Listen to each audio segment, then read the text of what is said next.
그러니까 장동혁 대표는 지금 극우다. 극우죠. 완전히 극우 세력이죠. 완전히 이제 윤석열 세력 인물 그리고 황교안 세력 인물 공헌하면서 몸을 꽁꽁 같이 묶어버렸어요. 이제 풀 수가 없습니다. 과거에 머무는 것입니다. 장동혁 대표가 왜 이럴까? 지금 저는 망상이라고 보는데 본인은 망상이라고 생각 안 하겠지. 나중에 대통령 후보로 한번 나오겠다는 그거 아닐까요?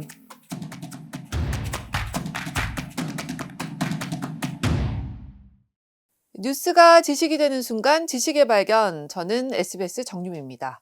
오늘은 대한민국 대표적인 보수 논객이시죠. 조갑재 대표님 모셨습니다. 어서 오십시오. 안녕하십니까. 대한민국을 대표하는 보수 언론인이시지만 사실 보수에 대해서 굉장히 쓴소리를 많이 해오셨어요. 이 한국 보수는 세계적 보수거든요. 그러니까 이승만, 박정희, 김영삼을 배출한 보수는 위대한 문명 건설 세력입니다. 네. 어떻게 보면 문명 건설 세력의 챔피언이에요. 세계가 알아주는. 그런데 어떻게 윤석열, 장동혁에 의해서 대표될 수 있느냐 하는 데 대한 분노를 느낍니다, 제가. 그래서 요새 윤석열, 장동혁, 고모, 전모 이런 사람들을 네. 비판하는데 제가 보수라서 그렇게 하는 거 아니고요. 예. 기자라는 게 결국 두 가지에 입각해야 되는데 하나는 헌법, 대한민국 국민이니까 그 다음에 사실, 그 다음에 상식에 비춰서 좀 순서를 하고 있는 편이죠. 네. 또 한 번의 어떤 기회라고 할까요? 사람들이 이게 마지막 기회다라고 생각했던 시점이 또 있었던 것 같아요. 2월 19일 맞습니다. 선고, 예, 선고 이후의 입장 표명이 거꾸로 가버렸잖아요. 그러니까 어떻게 밝힐지가 굉장히 주목됐는데 이 전윤을 거부하는 걸 넘어서 전윤을 외치는 사람들이 오히려 절연해야 그러니까. 할 대상이다. 이렇게 말을 했단 말이죠. 대통령과의 절연을 앞세워 당을 갈라치게 하는 세력, 단호하게 절연해야 할 대상은 오히려 이들입니다. 완전히 이제 윤석열 세력 인물 그리고 황교안 세력 인물 공헌하면서 몸을 꽁꽁 같이 묶어버렸어요. 이제 풀 수가 없습니다. 이게 문제죠. 이게 일체의 어떤 단서조항도 없는 거예요. 돌아올 수가 없어. 근데 이게 과연 정당성이 있는 문선에 하는 게 문제인데 그 정도로 선언을 하려면은 당내 협의 과정이 있어야 되잖아요. 그죠? 의원총회에서 합의를 하든지 아니면 최고위원회의에서 그 문서를 돌려가지고 합의가 돼야 될 거 아닙니까? 혼자서 했잖아요. 자신은 개인의 입장문이에요. 국민의힘이 어쩌다가 극우파에 의해서 당권이 장악되는 바람에 어떻게 보면 지금 국민의힘은 좀비 정당 같아요. 영혼이 없는. 국민의힘이 그러니까 극우파에 의해서 장악이 됐다. 예, 이렇게 말씀을 하셨는데 그러니까 장동혁 대표는 지금 극우다. 극우죠. 완전히 극우 세력이죠. 아니 극우 세력의 기준이 예. 세 가지쯤 되거든요. 첫째, 헌법을 부정합니다. 법을 부정해요. 그 다음에 거짓 선동을 합니다. 부정선거 음모론이죠. 그 다음에 인종적 선동을 하는 경우가 많아요. 지금 한국의 극우는 반중 선동을 합니다. 부정선거 배후에 중국이 있다는 거짓말을 합니다. 이 세 개가 합쳐지면 이건 완벽한 극우입니다. 그런데 장동혁 씨는 12.3 그날은 한동훈과 같이 가서 계엄 해제 결의에 찬성했잖아요. 찬성해놓고 유턴해버렸잖아요. 장동혁 대표와 뭐 개인적으로 대화를 나누시거나 하실 기회가 혹시 있으셨어요? 예. 그래도 뭐 어쨌든 개인적으로 장동혁 대표에 대해서 연구를 좀 해보셨을 것 같은데 어떤 사람으로 판단이 되세요? 의리력이 참 부족한 사람이에요. 저는 평생 글을 써서 먹고 사는 사람이니까 예. 의리력을 중요하게 생각합니다. 그 사람 말과 그래서 한국 정치인 중에서 의리력이 가장 좋은 사람이 두 사람이죠. 한동훈, 이준석. 의리력이 부족하다는 것은 여러 가지 문해력 뭐 이쪽으로 가는데 네. 어쨌든 그렇게 봅니다. 의리력이 부족한 사람. 어떤 뭐 사례 같은 게 좀 떠오르는 게 있으세요? 이번 그 입장문을 읽어보면 예. 알 수가 있죠. 입장문에 아무리 읽어도 기억에 남는 말이 없어요. 그런데 딱 기억에 남는 문장이 하나 있었어요. 어떤? 국민의 한 표 한 표를 지켜주기 위하여 선거 시스템을 어떻게 개혁할 것인가 이런 문장이 있었어요. 네. 그 딱 줄이면 뭡니까? 부정선거 있었다는 이야기 아닙니까? 국민의 소중한 한 표 한 표를 지키기 위해 선거 시스템을 어떻게 바꿀 것인가? 국민은 지금 우리 당의 역할을 묻고 있습니다. 아, 부정선거란 말을 담지는 않았지만. 담지 않고 그래서 그걸 바꾸겠다는 거 아닙니까? 아. 그러니까 지금 한국 선거 시스템을 바꾸겠다는 겁니다. 그러니까 부정선거 음모론자들의 마음을 좀 잡을 수 있는 이 문장을 좀 살짝 넣어놨고. 살짝 넣은 건데 예. 그게 들킨 거지. 아. 제 눈에는 그게 보이거든요. 장동혁 대표가 왜 이럴까? 여기에 대해서도 다양한 해석들이 나오는 것 같아요. 그러니까 지금 합리적인 판단이 안 되는 것 같다라는 시각도 있고, 다 아는데 이 지선까지 나름의 플랜이 있다. 뭐 이런 시각도 좀 있고요. 장동혁 대표가 왜 이런다고 대표님은 보고 계세요? 저는 장동혁 대표의 모든 말은 예. 일단 거짓말로 판단하고 그래도 혹시 사실이 있을지 모르겠다 이렇게 접근하는 게 맞다고 봅니다. 과거에 이분 한 말 다 사실이 아니잖아요. 다 자기가 뒤집어 버렸잖아요. 예. 계엄과 전례를 한다 해놓고 그 다음에 요직에는 윤석열파, 부정선거 음모론파를 계속 임명을 했잖아요. 말과 행동이 다르잖아요. 한 입으로 지금 두 말 하는데 예. 이 사람이 동시통역사 같으면 괜찮아요. 한 입으로 두 말 하는 정치인이 계속 그 말을 반복을 하면은 이 국민을 우습게 보는 거거든요. 아니 계몽령이라고 하는 순간부터 국민을 미개인으로 보는 것 아닙니까? 세계에서 평균 IQ가 최고고 학력이 최고인 우리 국민을 계몽령 대상으로 본다 하면은 이들의 사고 구조는 한 50년 전 돌아가나? 그래서 그런 경우는 말을 따라가면 안 되고 그 사람 행동을 따라가야 되니까. 그러면 지금 장동혁 대표의 말은 바뀌어도 행동은 하나를 향해 가고 있다는 말씀이신 건데, 그렇죠. 그 행동이, 그 하나가 어디입니까? 그러니까 당권을 계속 유지해가지고 지금 저는 망상이라고 보는데 본인은 망상이라고 생각 안 하겠지. 나중에 대통령 후보로 한번 나오겠다는 거 아닐까요? 그 장동혁 대표의 측근들은 또 그런 얘기를 하더라고요. 한 3월 정도까지는 지지층을 일단 결집을 시킨 다음에, 그 다음에 확장을 할 거다. 우리가 확장을 안 할 생각이 아니다. 이런 얘기들을 또 하던데. 카드를 다 써버렸잖아요. 어. 결집시킨다는 게 결국 20% 됩니다. 그죠? 예. 보수 결집으로는 28%밖에 안 돼요. 내가 보수라는 사람이 지금 28%라고. 그러니까 중도가 손잡지 않는 한은 절대로 이룰 수가 없는데, 자, 중도로 가려면은 뭘 해야 되느냐 하면은 제일 가까운 쪽부터 이렇게 거둬들여야 되는 거 아닙니까? 예. 한동훈 전 대표에 대한 제명이 잘못되었다 해가지고 돌아와서 선거본부장 좀 해주세요. 이 정도로 가야 되는 거 아닙니까? 그 정도 아니면 중도 확장이 될 수가 없다. 근데 그렇게 할 수가 없잖아요. 그렇게 하는 순간 본인이 딛고 있는 지지 기반이 무너져 버리는데, 예. 그래서 중도 확장 불가능하고 윤석열 결사 옹리 선언을 이미 해버렸기 때문에.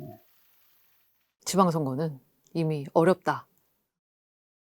장동혁 대표는 그래도 버틸 수 있을 거라고 생각하고 그렇게 생각하는 사람 많아요. 지방선거까지요? 예. 그런데 그게 과연 가능할지도 생각을 해봐야 돼. 아, 대표님은 지방선거 전에 이미 비대위 체제의 그런데 가능성을. 이게 여론이 너무나 압도적으로 지금 불리하게 되는데, 예. 지난 주말에 신문사설을 보니까 10개 신문사설이 똑같이 장동혁 규탄을 하고 있더라고. 이런 일이 있는가? 제가 농담삼아 이거 3.1 운동 이후 처음 아닌가? 또 보수 언론들이 더 따끔하게 혼내고 있지 않습니까? 그러니까 조선일보부터 한겨레까지 예, 맞아요. 똑같은 이야기를 하고 있는데 이게 예. 민심이거든요. 이게 민심 아닙니까? 이게 여야가 없잖아요. 지금 장동혁을 규탄하는 그 마음에는 내가 보수기 때문에, 내가 진보기 때문에 하는 게 아니잖아요. 이거는 국민 상식에도 어긋나고 역사에도 어긋나고 법에도 안 맞다.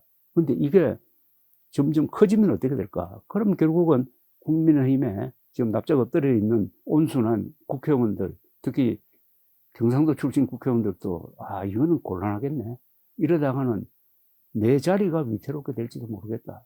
이런 식으로 장동혁 편에 섰다가는 예. 나는 완전히 블랙리스트에 올라가지고 다음 총선에 공천도 못 받을 뿐만 아니라 공천 받더라도 떨어지겠구나 하는 생각까지 간다면은 그때는 장동혁 몰아내겠죠. 몰아낼 수 있는 힘은 있잖아요. 국회의원들이 107명이나 되는데. 근데 문제는 당원이에요, 당원. 총선이 또 좀 남아가지고. 그러니까. 예. 근데 어쨌든 비대위 가능성도 있긴 있어 보이지만 그러기 위해서는 107명의 의원들이 좀 나서야 되는. 네. 나서지 않을 수 없는 상황이 빌릴 수도 있어요. 근데 대표님 지방선거를 진 당 대표가 그 자리를 지킨 경우는 없지 없어요. 않았습니까? 없어요. 알아서 근데 물러나는 수순으로 됐던 건데 계속 버티면 어떻게 되는 거죠? 계속 버티면은 어떻게 될까? 국민의힘이 이제 질의멸렬해지고, 이제 국민들 입장에서 보았어도, 아, 이건 정당이 아니구나. 이건 결국 극우 컬트 그룹의 하나의 뭐 협회 정도 수준밖에 안 되겠구나. 정당이 아니라 협회요. 이렇게 생각할 거고, 그쯤 되면은 바깥에서 새로운 당 만든다는 이야기 나올 거고, 그때부터 본격적인 이제 보수 재편이 이루어지는데, 전 이렇게 넓게 보면은 이런 걸 꼭 겪어야 된다고 생각합니다. 보수가 정말 그냥 폭망하고 TK도 못 지키고 그렇게 해서 망한 다음에 차라리 그게 오히려 다시 일어설 수 그렇죠. 있는 계기가 될 수 있다. 그렇죠. 아, 선거를 지켜보시는 마음이 오히려 좀 좀 편안하시겠어요? 편안해요. 왜냐하면 한국의 민주주의의 저력을 믿기 때문입니다. 그 국민의힘이 사실 당명을 이제 바꾸려고 하다가 지금 결국은 지방선거 이후로 이제 넘긴다고는 하는데요. 이 과정을 또 대표님이 어떻게 보셨을지도 좀 궁금합니다. 말에 대해서 좀 예민해가지고요. 예. 당명에 대해서 제가 생각을 많이 해본 사람이에요. 당명 잘못 정하면 망합니다. 왜냐하면은 명사는 정체성을 표현 아니겠어요? 그 정당의 철학과 전략을 표현하는 게 당명입니다. 새누리당.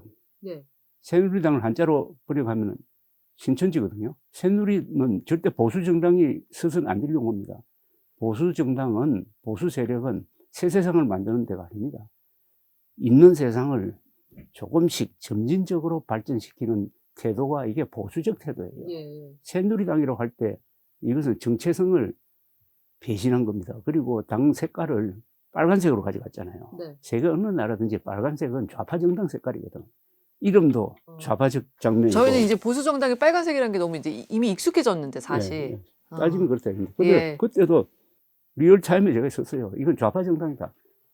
이걸로는 오래 못 간다. 그래서 결국 박근혜 씨와 운명을 같이 한 거 아닙니까? 국힘당, 요새는 국민의 적, 뭐 이렇게 하다가 결국 이 이름으로는 더 못 가요, 이제.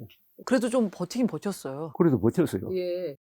피고인 윤석열을 무기징역에 처합니다. 핵심은 군을 국회로 보낸 것입니다. 무력을 동원해서라도 국회를 제압해야겠다라고 결심했기 때문이라고 보는 것이 재판부의 결론은 무기징역. 그리고 12월 3일 계엄은 내란이었다. 이렇게 규정을 했습니다. 사형이 나왔어야 된다. 이렇게 혹시 대표님 보십니까? 그렇게 생각하는 사람들이 의외로 많더라고요. 그래서 그런 사람 이야기할 때마다 아니 1998년 이후에 우리가 지금 사형 제도가 있는데도 사형을 안 하고 있다.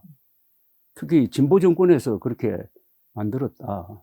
사형 선고해도 집행이 안 될 게 뻔한데 그러면 이 중요한 선고가 그러면 이게 뭐 쇼하는 거냐 선언적으로 하는 거냐 그러면 국법 질서의 권위를 잃게 되지 않습니까? 제가 그런 이야기를 합니다. 사형 선고해도 집행 안 될 게 뻔한데 그러면 국민들이 좀 우습게 생각할 거고 특히 윤석열 지지자는 순교자로 만들려고 그럴 거고 순교자로. 아, 오히려. 그렇죠. 현실 정치에 특히 국힘당에 자기 지지층에 큰 영향을 끼치는 사람이니까 위험 인물이에요. 그렇다면은 영구적으로 격리할 필요가 있다고 생각해요. 근데 사실 끝까지 그 법정에서도 그런 모습을 보이지 않았고 진정한 사과가 끝내 없었죠. 저는 그걸 용서할 수 없다고 봅니다. 그런 주장을 하더라도 몇 분 내가 잘못 생각해가지고 이런 부정선거 음모론을 주장을 했는데 거두어주기 바랍니다. 요즘은 사과합니다. 라고 했으면 저도 용서할 마음이 생기는데 그 이야기를 안 했잖아요. 그 기회가 몇 번 있었잖아요. 최우진술도 있었고 헌법재판소에도 있었고 안 했잖아요. 이 이상 나쁜 짓을 하는 사람이 있습니까? 혹시 한동훈 전 대표에 대해서는 출마를 좀 조언하고 계신가요? 나올 수 있는 데가 현재로는 두 군데 아닌가. 그래도 당선이 될 지역에 나가라 이런 말씀이신 거군요. 둘 다 가능성이 있다고 봅니다. 한동훈, 이준석 이 두 사람의 관계는 어떻게 전망하고 계세요? 협력하면서 경쟁할 수 있는 관계라고 생각해요. 정치라는 것은 원래 그게 정치 아닙니까?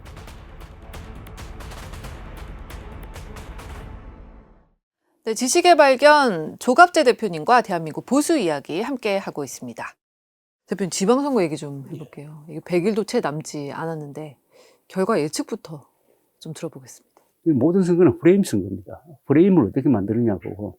이번 지방선거의 프레임은 정상적으로 하면은 야당이 살아 있었으면은 지금 민주당의 무리, 검찰청 해체, 사법부 옥죄는 걸 감안한다면은 당연히 이번 선거는 이재명 정부 견제 선거가 돼야 돼요.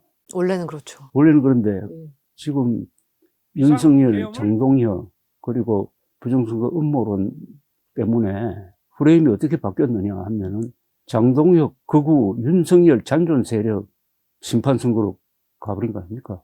간단히 빌리면 극우 심판 선거가 된 거예요.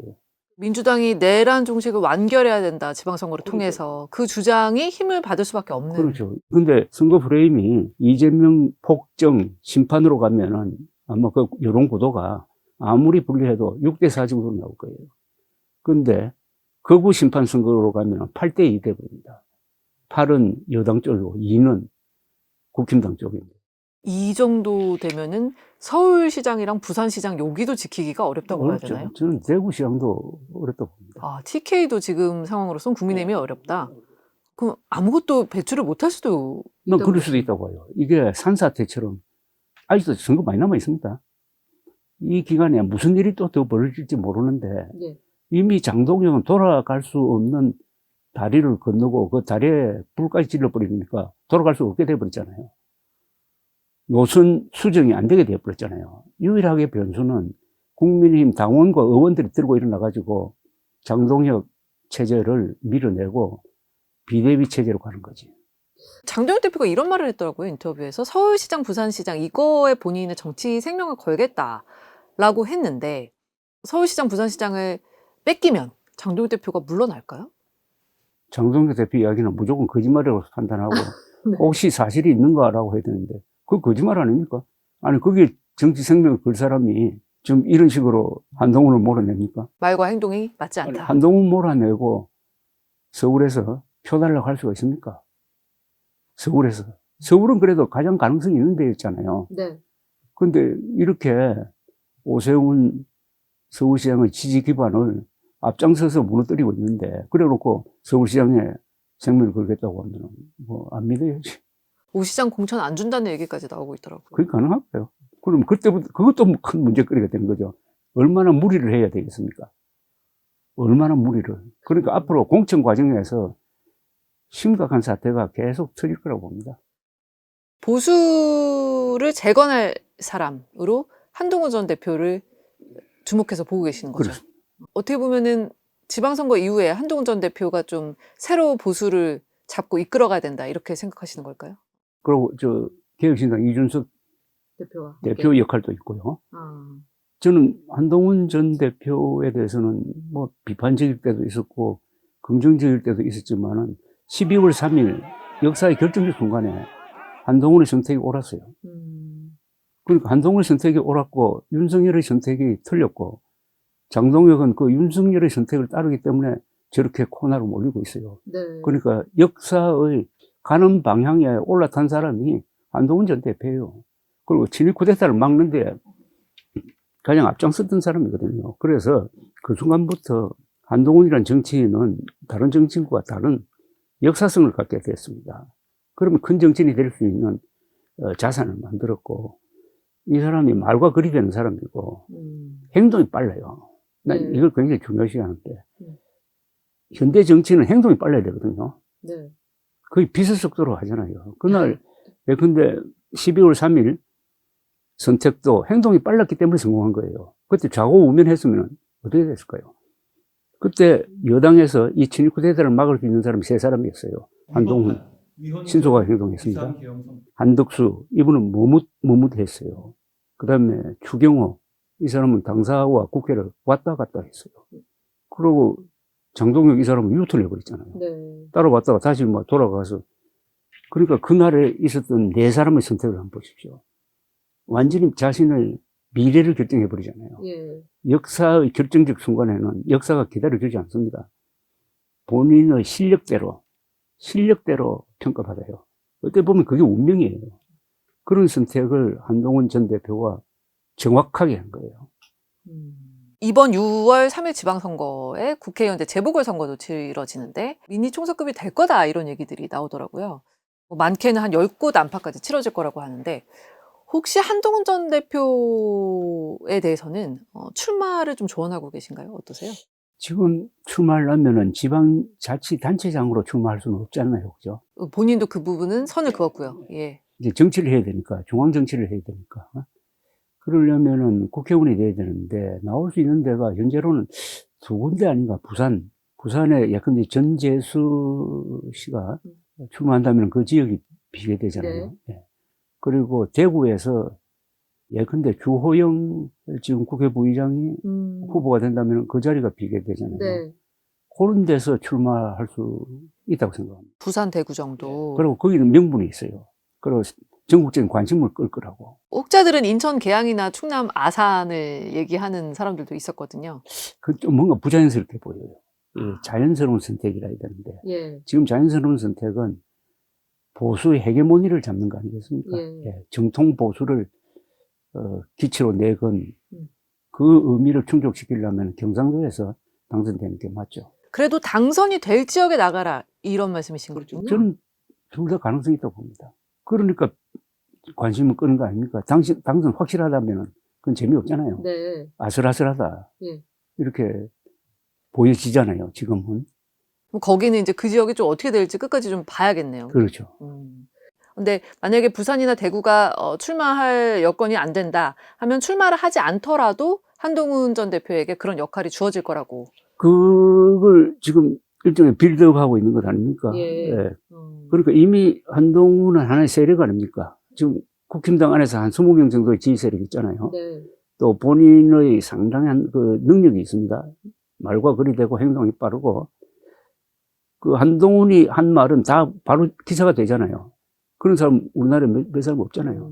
이미 국민들의 지지가 그만큼 있다는 거고, 그 다음에 대중동원력이 있더라고요. 대중 집회를 하면 많이 모여요. 나갔다 오셨죠? 예, 자발적으로 모이더라고. 예. 자발적으로. 거기 또 현장에 나가시니까 좀 예, 느끼셨죠? 나와서 느끼는 게 그 분위기도 괜찮고요. 그래서 이제 한동훈 전 대표가 뭐 대구를 시작으로 해서 그런 민심 투어에 다시 시작한다고 하더라고요. 지금 상황에서는 쓸 수 있는 최선의 카드라고 봐야 될까요? 그렇습니다. 왜냐하면은 정치인은 잊혀지면 안 되고 항상 뉴스를 만들어야 되고 네. 그 다음에 이게 대중동원하는 게 저게 옛날 방식은 맞아요. 옛날에 뭐 김영삼, 김대중, 여의도 광장 이런 데서 막 수십만 명 모으고 가던, 그러나 역시 정치는 그게 중요해요. 한국의 정치는 광장과 거리를 놓치면 안 돼요. 한동훈 전 대표와 함께 꼽으신 인물이 이제 이준석 대표를 말씀을 하셨는데 대선에서 떨어진 이후에 예전만큼의 주목을 받지는 못하고 있는 것 같아요. 그럼에도 계속 대표님께서 눈여겨보시는 이유가 있을 것 같은데요. 그러니까 합리적 보수 입장에서 한번 생각해 보십시오. 합리적 보수가 과연 장동혁이 지배하는 국힘당 후보를 찍겠느냐? 찍을 마음 없을 것 같아요. 네. 그럼 어떻게 되느냐? 그렇다면 민주당 찍겠어요? 기권할 가능성이 많아요. 그러다가 보면은 개혁신당이 보일 거라고. 그걸 이준석 대표가 잘 잡아야지.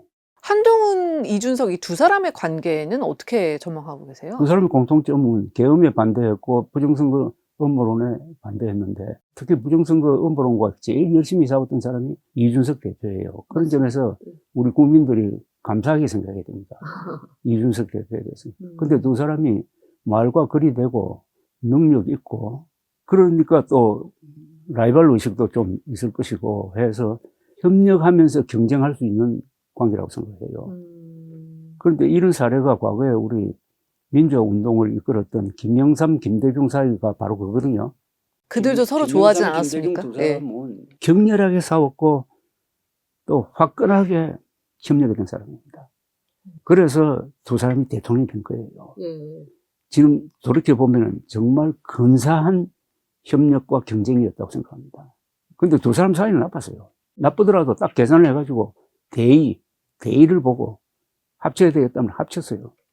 또 어느 시점이 되면은 그렇죠. 예, 결단하고 협력할 수도 있다. 대표님 기대하시는 것 같고요, 또. 정치라는 것은 예. 원래 그게 정치 아닙니까? 생각이 다른 사람들끼리 만나는 게 그 정치고, 같은 사람끼리 만나면은 그게 패거리가 되어버리잖아요.